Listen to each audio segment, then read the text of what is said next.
You might think of Laura Dern as the unflappable Ellie in Jurassic Park, or as the free-spirited Lula Fortune in Wild at Heart. From David Lynch to Star Wars, she's had a film career that's as varied as life itself, playing everything from prostitutes to sex addicts to tormented wives to chaste girls next door, and then some. And that's not to mention Dern's TV gigs, Who Didn't Love Her in Big Little Lies, or The Late Great Enlightened. There are probably lots of things you didn't know about Laura Dern. So, get to know her with these 10 things you might not know about her.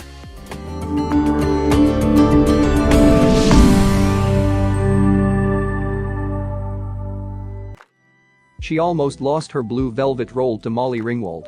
Dern's appearance in 1985's Smooth Talk, based on Joyce Carol Oates' disturbing short story Where Are You Going, Where Have You Been, may have been a promising indication of her suitability for David Lynch roles. However, she still almost didn't get her breakthrough part as Blue Velvet Sandy. Molly Ringwald, then 16, was reportedly Lynch's first choice for the role, but rumor has it that her mother read the script and was so appalled by it, she didn't even pass it on to her daughter. Lynch subsequently cast the 19-year-old Dern after meeting with her just once, and the rest is history. Lynch publicly campaigned for her with a live cow. David Lynch was so impressed with Dern's performance in Inland Empire that he felt she deserved an Oscar nomination. However, he also knew that the esoteric and non-linear nature of his film would likely keep it off the Oscar radar entirely. So he took matters into his own hands and campaigned for Dern's Best Actress nomination, using a live cow as a prop. Though Inland Empire was critically acclaimed and received several prestigious non-Oscar awards, Lynch's cow idea didn't work. But the public was still tickled to see him, the bovine, and its handler campaigning on the corner of Hollywood and La Brea. She sued for emancipation at age 15.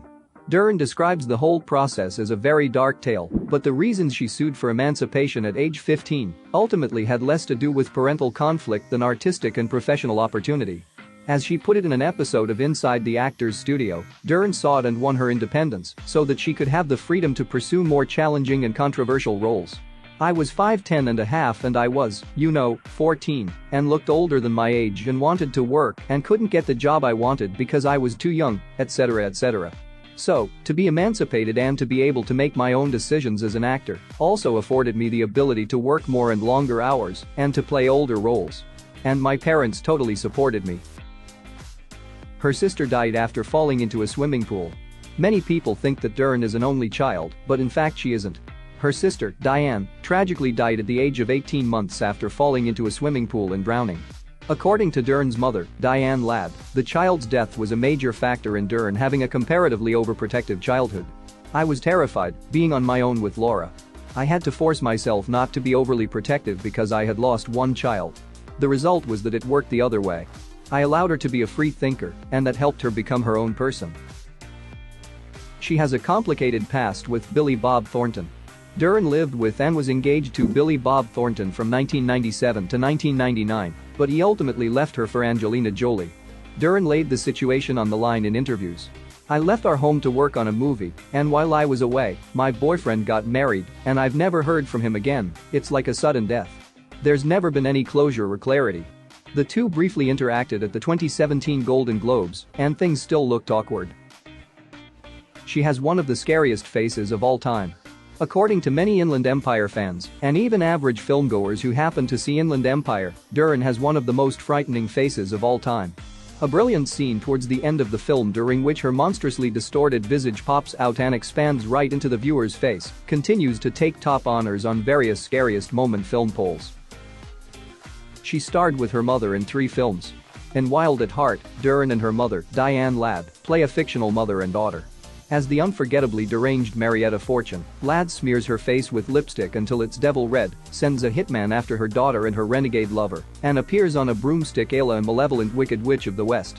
Dern and Ladd also appeared together in 2 more movies.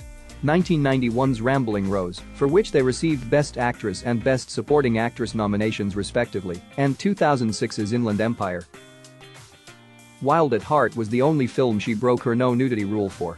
For a long time, Dern apparently had a personal rule about not appearing nude on screen, but she loved Wild at Heart's script so much that she agreed to break it.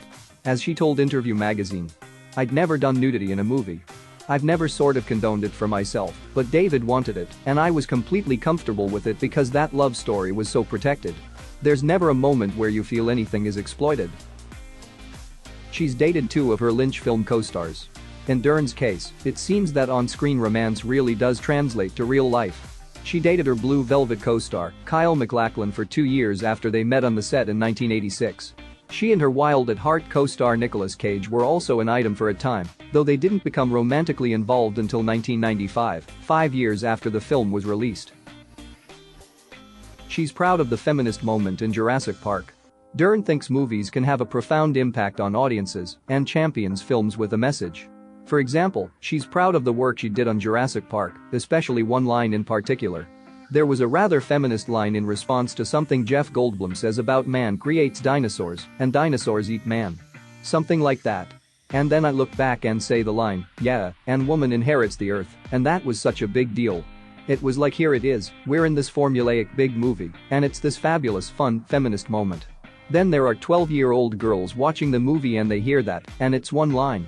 For years it was, oh, well that's more for boys, because it's a dinosaur movie, so yeah, it's really exciting to consider with every story that you tell. Every film I get to be part of, I consider how we can make it truly relatable to all of us.